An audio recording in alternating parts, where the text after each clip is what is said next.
Gurus, Death, Drugs, and Other Puzzles. One of the first obstacles encountered along any contemplative path is the basic uncertainty about the nature of spiritual authority. If there are important truths to be discovered through introspection, there must be better and worse ways to do this, and one should expect to meet a range of experts, novices, fools, and frauds along the way. Of course, charlatans haunt every walk of life, but on spiritual matters, foolishness and fraudulence can be especially difficult to detect. Unfortunately, this is a natural consequence of the subject matter. When learning to play a sport like golf, you can immediately establish the abilities of the teacher, and the teacher can, in turn, evaluate your progress without leaving anything to the imagination. All the relevant facts are in plain view. If you can't consistently hit the little white ball where you want it to go, you have something to learn from anybody who can. The difference between an expert and a novice is no less stark when it comes to recognizing the illusion of the self, but the qualifications of a teacher and the progress of a student are more difficult to assess. Spiritual teachers of a certain ability, whether real or imagined, are often described as gurus, and they elicit an unusual degree of devotion from their students. If your golf instructor were to insist that you shave your head, sleep no more than 4 hours each night, renounce sex, and subsist on a diet of raw vegetables, you would find a new golf instructor. However, when gurus make demands of this kind, many of their students simply do as directed. In the West, the term guru immediately conjures the image of a surrounding cult of devotees, a situation known to give rise to terrifying social deformities. In cults and other fringe spiritual communities, we often find a collection of needy and credulous dropouts, ruled by a charismatic psychotic or psychopath. When we consider groups like the People's Temple under Jim Jones, the Branch Davidians under David Koresh, and Heaven's Gate under Marshall Applewhite, it is almost impossible to understand how the spell was first cast, let alone how it was maintained under conditions of such terrible deprivation and danger. But each of these groups proved that intellectual isolation and abuse can lead even well-educated people to willingly destroy themselves. Gurus fall at every point along the spectrum of moral wisdom. Charles Manson was a guru of sorts. Jesus, the Buddha, Muhammad, Joseph Smith, and every other patriarch and matriarch of the world's religions were as well. For our purposes, the only difference between a cult and a religion are the numbers of adherents and the degree to which they are marginalized by the rest of society. Scientology remains a cult. Mormonism has, just barely, become a religion. Christianity has been a religion for more than 1,000 years, but one searches in vain for differences in their respective doctrines that account for the differences in their status. Some gurus claim to channel the dead, to be poised to leave Earth on an alien spacecraft, or to have once ruled Atlantis. Others impart perfectly reasonable teachings about the nature of the mind and the causes of human suffering, only to make ridiculous claims about cosmology or the origins of disease. To hear that someone is a guru tells us almost nothing apart from the fact that some students hold this person in high esteem. Whether their reasons for doing so are good or bad, and whether these people pose a danger to their neighbors, depends upon the content of their beliefs. Teachers in any field can help or harm their students, and a person's desire to make progress and to win the teacher's approval can often be exploited, emotionally, financially, or sexually. But a guru purports to teach the very art of living, and thus his beliefs potentially encompass every question relevant to the well-being of his students.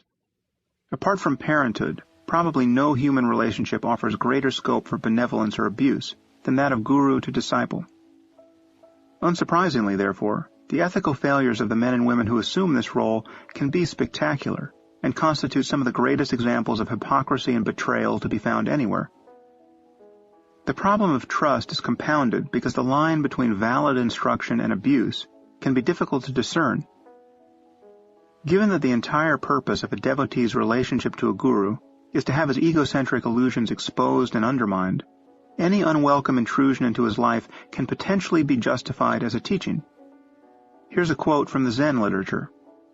Whenever Gutei Osho was asked about Zen, he simply raised his finger. Once a visitor asked Gutei's boy attendant, "What does your master teach?" The boy too raised his finger. Hearing of this, Gutei cut off the boy's finger with a knife. The boy, screaming with pain, began to run away. Gutei called to him, and when he turned around, Gutei raised his finger. The boy suddenly became enlightened. If cutting off a child's finger can count as compassionate instruction, it seems impossible to predict how fully a spiritual teacher might depart from conventional ethical norms. This is both a theoretical problem in the literature and a psychological one in many spiritual communities. A student's moral intuitions and instincts for self-preservation can always be recast as symptoms of fear and attachment. Consequently, even the most extraordinarily cruel or degrading treatment at the hands of a guru can be interpreted as being for one's own good. The master wants to have sex with you and your spouse. Why would you resist?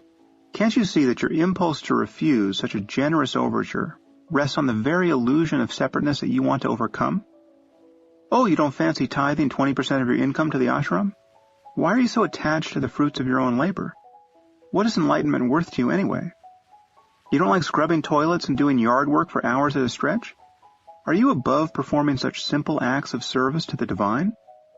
Don't you see that this feeling of self-importance is precisely what must be surrendered before you can recognize your true nature? You found it humiliating when the master had you strip naked and dance in front of your parents and the rest of the congregation? Can't you see that this was just a mirror held up to expose your own egocentricity? Oh, you don't think an enlightened adept would behave this way? Well, what makes you think your provincial assumptions about enlightenment are true? Given the structure of this game, it is little wonder that many people have been harmed by their relationships to spiritual teachers, or that many teachers, given so much power over the lives of others, have abused it. This ethical terrain is all the more confusing because there is no cult leader so deranged or sadistic, or whose fall from grace was so hideous, that one can't find students who will insist that he or she is the Messiah. It is amazing to consider, but there are people still walking this earth who believe that Jim Jones, David Koresh, and Marshall Applewhite were genuine saviors. It is also safe to say that no teacher has been so saintly and impeccable that someone hasn't left his company convinced that he was a dangerous lunatic. If every guru were judged by the worst thing anyone had ever said about him, none would escape hanging. It is true, however, that the role of guru seems to attract more than its fair share of narcissists and confidence men. Again, this seems to be a natural consequence of the subject matter. One can't fake being an expert gymnast, a rocket scientist, or even a competent cook, at least not for long. But one can fake being an enlightened adept. Those who succeed in doing this are often quite charismatic, because a person can't survive long in this mode unless he can bowl people over. G.I. Gurdjieff set the standard here, and he may have been the first man to return from his travels to the East and establish himself as a proper guru in the West. He was the classic example of a gifted charlatan. He managed to attract a wide following of smart, successful devotees, including the French mathematician Henri Poincaré, the painter Georgia O'Keeffe, and the authors J.B. Priestley, René Daumal, and Catherine Mansfield. He reached other luminaries as well, including Aldous Huxley, T.S. Eliot, and Gerald Hurd, through the efforts of his main disciple, P.D. Ouspensky. Frank Lloyd Wright once declared Gurdjieff, quote, the greatest man in the world. Coming from a narcissist of Wright's caliber, this says quite a lot about what sort of impression the man could make. However, Gurdjieff taught his students that the moon was alive, that it controlled the thoughts and behaviors of unenlightened people, and that it devoured their souls at the moment of death. He used to make visitors to his chateau in Fontainebleau spend long days digging ditches in the sun, only to have them immediately fill them in again and begin digging elsewhere. He must have made quite an impression in person, given how long he was able to get away with this mischief. I'm confident that if I were to teach a similarly insane doctrine, all the while demanding painful and pointless sacrifices from my students, I wouldn't have a friend left on earth by the end of the week. I'm not saying that being forced to do hard and seemingly useless work cannot benefit a person. Consider the Navy SEALs. To become a SEAL, every candidate must pass a qualifying course so arduous that it would constitute torture if imposed on him against his will. This is a selection process that allows the U.S. Navy to produce the most elite special operations force found anywhere. But it is also a bad selection process that serves primarily as a rite of passage. It is well known, for instance, that some of the best recruits to the SEAL program are weeded out owing to sheer bad luck. They simply suffer too many injuries to continue with the training, or to survive Hell Week, a 5.5-day purgatory of wet sand, dangerous boat drills, calisthenics, hypothermia, and sleeplessness. But those left standing have had an experience of self-overcoming unknown to humanity outside of ancient Sparta, and they can be sure that everyone else with whom they will serve in combat has survived the same ordeal. One of the first things one learns in practicing meditation is that nothing is intrinsically boring. Indeed, boredom is simply a lack of attention. Pay sufficient attention, and the mere experience of breathing can reward months and years of steady vigilance. Every guru knows that drudgery can be a way of testing the strength of this insight. And, needless to say, this truth about the human mind can be exploited. The journalist Francis Fitzgerald recounts meeting many well-educated disciples of Osho, Bhagwan Sri Rajneesh, doctors, lawyers, engineers, professors, doing years of uncompensated menial labor at his Oregon commune. All appeared quite happy with the work, presumably viewing it as an exercise in self-overcoming. Indeed, abandoning one's worldly ambitions to do menial labor, attentively and joyfully, can be an exercise in self-overcoming. Here two truths apparently collide. A person can be exploited and still learn something valuable in the process. But one must draw the line somewhere, and I think consent should be the governing principle. SEALs in training can drop out at any time, and they are continually encouraged to do so. The inner voice that says they might not have what it takes to be a SEAL is deliberately amplified by their instructors, often by bullhorn, so that those who don't have what it takes will leave the program. That is what distinguishes SEAL training from actual torture. Cults, by contrast, often violate the principle of consent in many ways. I don't deny that a truly enlightened man or woman, that is one who has fully and permanently unraveled the conventional sense of self, might awaken his or her students by violating certain moral and cultural norms. But extreme examples of such unconventional behavior, often referred to in the literature as crazy wisdom, seem to produce the desired result only in the literature. Every modern instance of these shenanigans has seemed far more crazy than wise, attesting to nothing so much as the insecurities and sensual desires of the guru in question. Ancient tales of liberating violence, as in the Zen parable I just read, or of enlightening sexual exploits, seem like literary teaching devices, not accurate accounts of how wisdom has been reliably transmitted from master to disciple. It is usually easy to detect social and psychological problems in any community of spiritual seekers. This seems to be yet another liability inherent to the project of self-transcendence. Many people renounce the world because they can't find a satisfactory place in it. And almost any spiritual teaching can be used to justify a pathological lack of ambition. For someone who has not yet succeeded at anything, and who probably fears failure, a doctrine that criticizes the search for worldly success can be very appealing. And devotion to a guru, a combination of love, gratitude, awe, and obedience, can facilitate an unhealthy return to childhood. In fact, the very structure of this relationship can condemn a student to a kind of intellectual and emotional slavery. The writer Peter Marin captured the mood perfectly. Obedience to a perfect master. One could hear, inwardly in them, the gathering of breath for a collective sigh of relief.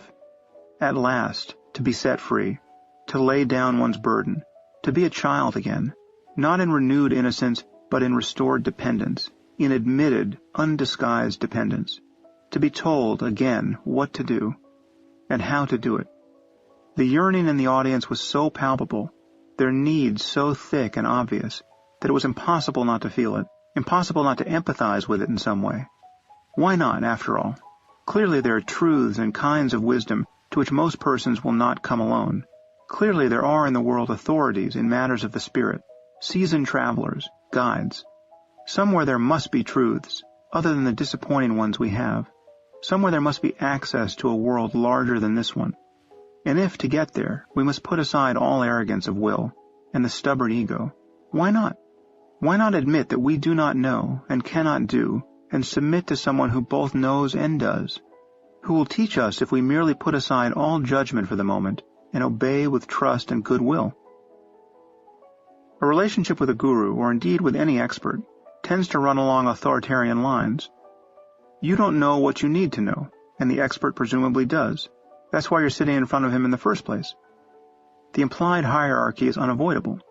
Contemplative expertise exists, and a contemplative expert is someone who can help you realize certain truths about the nature of your own mind. Unfortunately, the link between self-transcendence and moral behavior is not as straightforward as we might like. It would seem that some people can have genuine spiritual insights and a capacity to provoke these insights in others, while harboring serious moral flaws.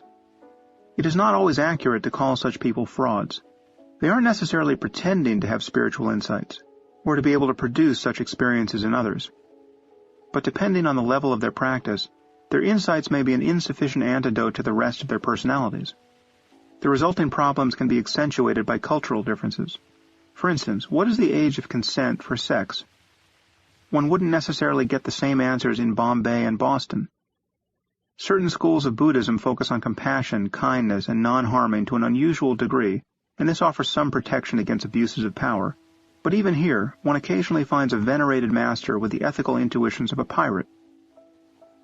Consider the case of the late Tibetan Lama Chogyam Trungpa Rinpoche, who was an inspired teacher but also an occasionally violent drunk and philanderer. As guru to Allen Ginsberg, Trungpa attracted many of America's most accomplished poets into his orbit. Once at a Halloween party for senior students, where W.S. Merwin, the future poet laureate of the United States, and his girlfriend, the poet Dana Naoni, were guests, Trungpa ordered his bodyguards to forcibly strip a 60-year-old woman of her clothing and carry her naked around the meditation hall. This made Merwin and Naoni more than a little uncomfortable, and they thought it wise to return to their room for the rest of the night. Noticing their absence, Trungpa asked a group of devotees to find the poets and bring them back to the party. When Merwin and Naoni refused to open their door, Trungpa instructed his disciples to break it down. The resulting forced entry led to chaos, wherein Merwin, who was then famous for his pacifism, fought off his attackers with a broken beer bottle, stabbing several in the face and arms. The sight of blood, and his horror over his own actions, apparently collapsed Merwin's defenses, and he and Naoni finally allowed themselves to be captured and brought before the guru. Trungpa, who was by then quite drunk, castigated the pair for their egocentricity and demanded that they take off their clothes. When they refused, he ordered his bodyguards to strip them. By all accounts, Naoni became hysterical and begged someone among the crowd of onlookers to call the police. One student attempted to physically intervene. Trungpa himself punched this Samaritan in the face and then ordered his guards to drag the man from the room. Predictably, many of Trungpa's students viewed the assault on Merwin and Naoni as a profound spiritual teaching, meant to subdue their egos. Ginsberg, who was not present at the time, offered the following assessment in an interview. In the middle of that scene, to yell, "Call the police," do you realize how vulgar that was? The wisdom of the East was being unveiled, and she's going, "Call the police." I mean, shit. Fuck that shit. Strip him naked. Break down the door. Apart from having produced a perfect jewel of hippie moral confusion, Ginsberg exposed the riddle at the heart of the traditional guru-devotee relationship.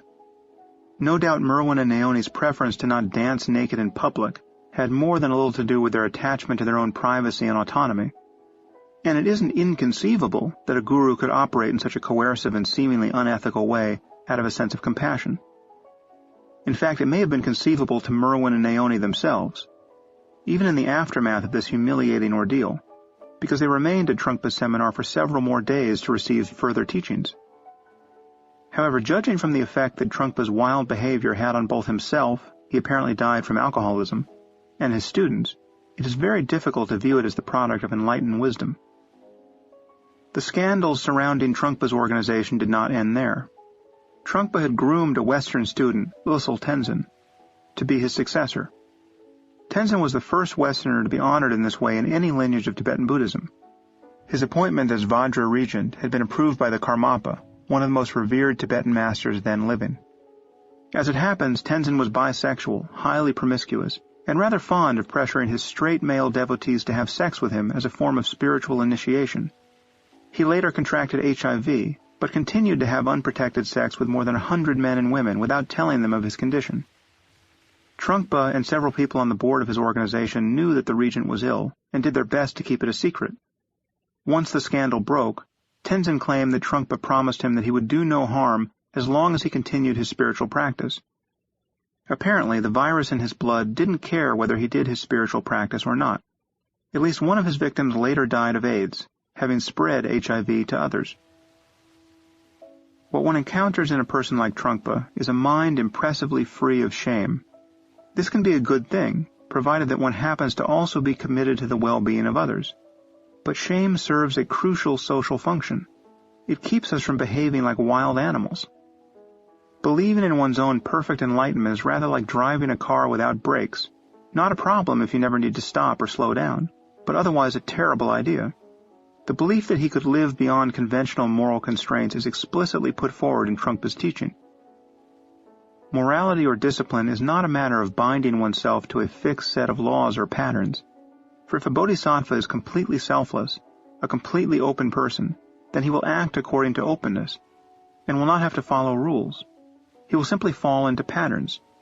It is impossible for the bodhisattva to destroy or harm other people, because he embodies transcendental generosity. He has opened himself completely, and so does not discriminate between this and that. He just acts in accordance with what is. If we are completely open, not watching ourselves at all, but being completely open and communicating with situations as they are, then action is pure, absolute, superior. It is an often used metaphor that the bodhisattva's conduct is like the walk of an elephant. Elephants do not hurry. They just walk slowly and surely through the jungle, one step after another. They just sail right along. They never fall, nor do they make mistakes.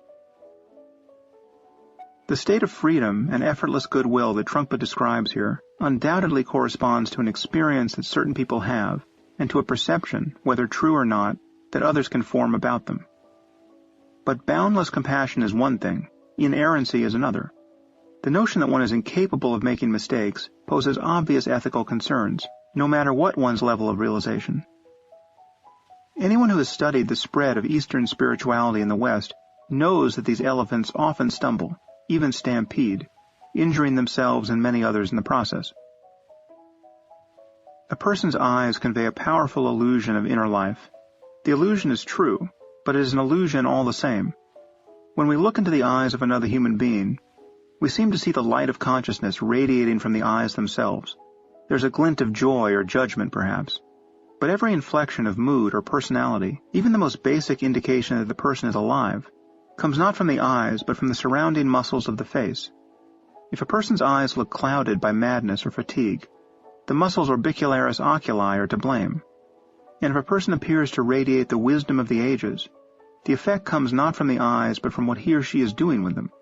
Nevertheless, the illusion is a powerful one, and there's no question that the subjective experience of inner radiance can be communicated with the gaze. It is not an accident, therefore, that gurus often show an unusual commitment to maintaining eye contact. In the best case, this behavior emerges from a genuine comfort in the presence of other people, and a deep interest in their well-being. Given such a frame of mind, there may simply be no reason to look away. But maintaining eye contact can also become a way of, quote, acting spiritual, and therefore an intrusive affectation. There are also people who maintain rigid eye lock not from an attitude of openness and interest, or from any attempt to appear open and interested, but as an aggressive and narcissistic show of dominance. Psychopaths tend to make exceptionally good eye contact.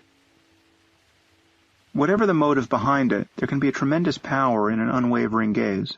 Most of you will know what I'm talking about, but if you want to witness a glorious example of the assertive grandiosity that a person's eyes can convey, watch a few interviews with Osho. I never met Osho, but I've met many people like him, and the way he plays the game of eye contact is simply hilarious.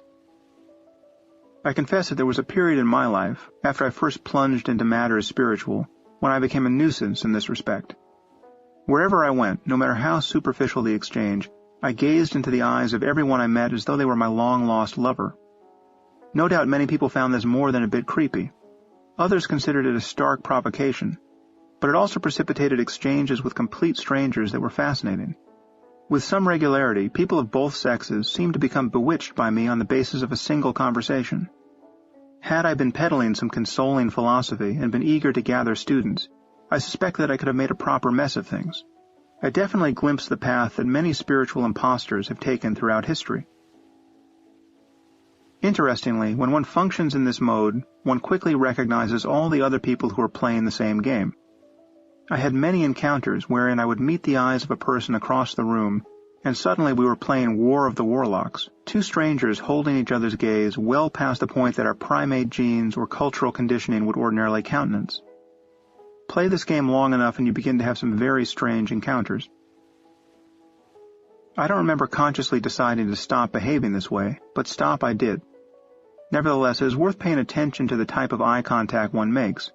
As I already noted, the discomfort one feels when meeting another's gaze seems like nothing more than a ramification of the very feeling of being a self. For this reason, open-eyed meditation with another person can be a very powerful practice. When one overcomes the resistance to staring into another person's eyes, the absence of self-consciousness can be especially vivid. Eye contact meditation. Sit across from your partner and simply stare into each other's eyes. Depending on how far apart you sit, you might have to pick one eye to focus on. Continue to hold each other's gaze without speaking. Ignore laughter and other signs of discomfort. This practice can be combined with other techniques described in this book, especially mindfulness of breathing and Douglas Harding's inquiry into headlessness. Witnessing the misadventures of supposedly enlightened adepts and their devotees can be depressing, but it can also be amusing. I wrote about one such example in my first book, The End of Faith. I know a group of veteran spiritual seekers who, after searching for a teacher among the caves and dells of the Himalayas for many months, finally discovered a Hindu yogi who seemed qualified to lead them into the ethers. He was as thin as Jesus, as limber as an orangutan, and wore his hair matted down to his knees. They promptly brought this prodigy to America to instruct them in the ways of spiritual devotion. After a suitable period of acculturation, our ascetic, who was incidentally both admired for his physical beauty and for the manner in which he played the drum, decided that sex with the prettiest of his patrons' wives would suit his pedagogical purposes admirably. These relations were commenced at once, and endured for some time by a man whose devotion to wife and guru, it must be said, was now being sorely tested. His wife, if I'm not mistaken, was an enthusiastic participant in this, quote, tantric exercise, for her guru was both fully enlightened and as dashing a swain as Lord Krishna. Gradually, this saintly man further refined his spiritual requirements, as well as his appetites. The day soon dawned when he would eat nothing for breakfast but a pint of Haagen-Dazs vanilla ice cream topped with cashews. We might well imagine that the meditations of a cuckold, wandering the frozen food aisles of a supermarket in search of an enlightened man's enlightened repast, were anything but devotional. This guru was soon sent back to India with his drum. Ice cream for breakfast. That may tell us everything we need to know. And yet there is no way around the fact that in spiritual matters, as in all others, we must seek instruction from those whom we deem to be more accomplished than ourselves, and the signs of accomplishment are not always clear. With spirituality, the subject matter and the apparent distance between teacher and student seem to create the perfect conditions for self-deception, and thus for misplaced and exploited trust. It is possible, however, with a bit of luck and discrimination, to bypass such problems, while still receiving teachings from those who are wiser and more experienced in these matters than oneself. I offer my own case as a not entirely unusual example. Throughout my 20s, I studied with many teachers who functioned as gurus in the traditional sense, but I never had a relationship with any of them that I find embarrassing in retrospect, or that I wouldn't currently recommend to others.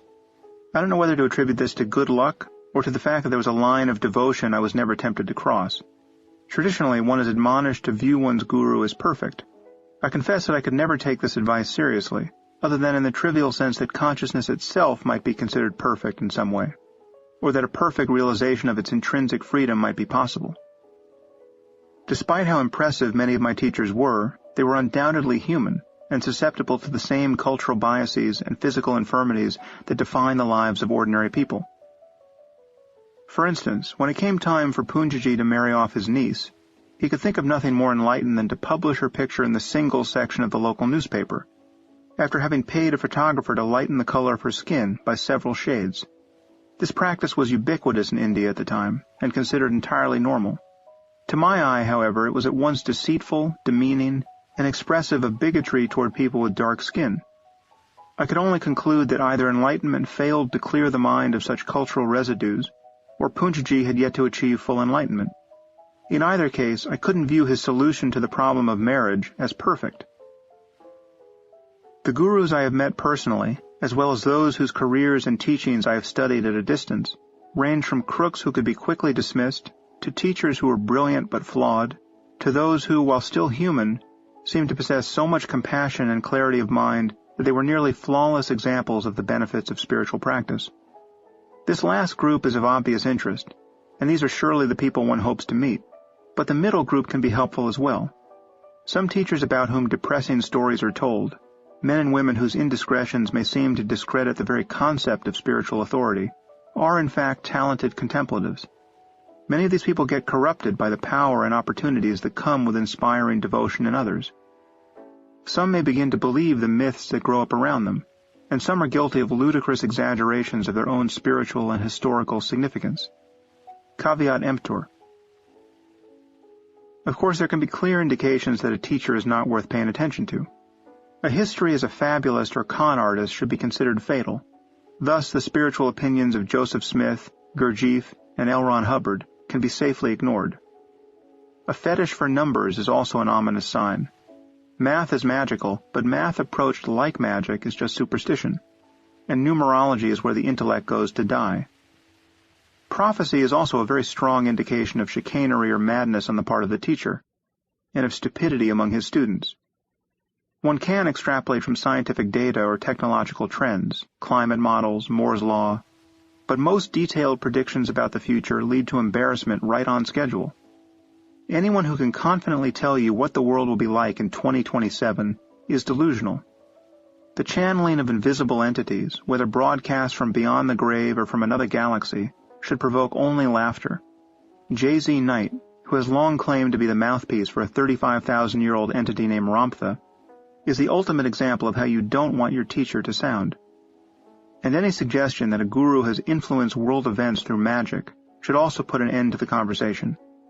Sri Aurobindo and his partner, known as the Mother, apparently claim to have decided the outcome of World War II with their psychic powers. In that case, one wonders why they weren't held morally responsible for not having ended it sooner. Yet another reason to ignore Aurobindo's long, unreadable books. Generally speaking, you should head for the door at any sign of deception on the part of a teacher. Admittedly, you might want to make certain allowances for cultural differences and for the harmlessness of the lie. On one occasion, a very great Dzogchen master, truly one of the most inspiring people I've ever met, declared that a certain day of our retreat would be one of vegetarian austerity, which, from a Tibetan point of view, was an actual sacrifice. Sometime after lunch, I entered his room and caught him in flagrante delicto, furtively eating a steak out of tin foil. The moment he saw me, this devilish old lama wadded the foil into a ball and chucked it to his wife like a quarterback delivering a lateral pass.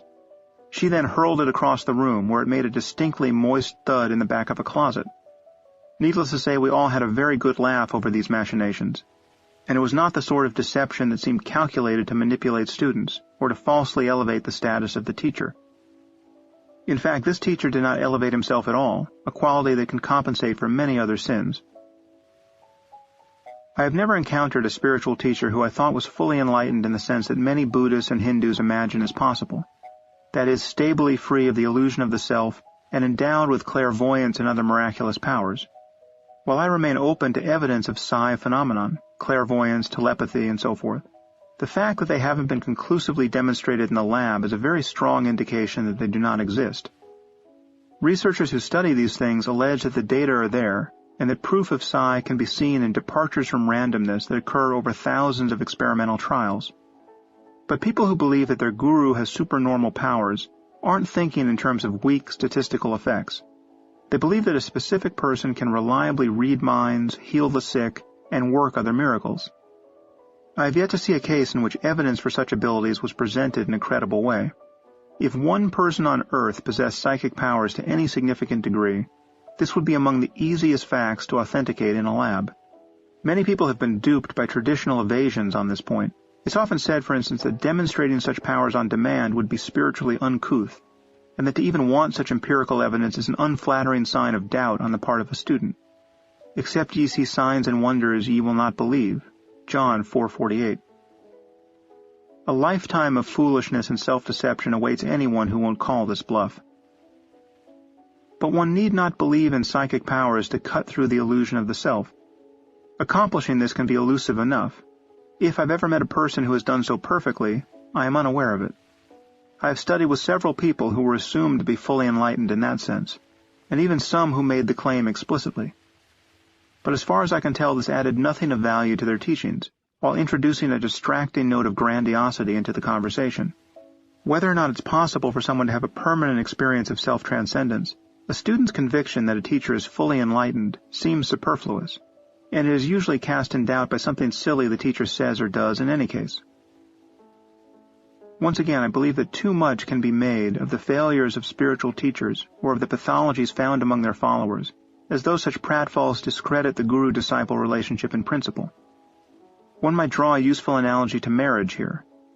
Examples of bad marriages, or at least unenviable ones, are everywhere to be seen, and few seem to live up to the institution's promise. Focusing on scenes of domestic misery, one might easily conclude that the very idea of marriage is flawed, and that human beings should find a better way to arrange themselves and to raise children. I think this conclusion would be reckless. Although I have yet to find a spiritual community that appeared worth joining, and signs of trouble are very easy to spot, I have known many people who learned a great deal by spending extended periods of time in the company of one or another spiritual teacher, and I have learned indispensable things myself. All this may raise a concern about whether the ideal of enlightenment is a false one. Is true freedom even possible?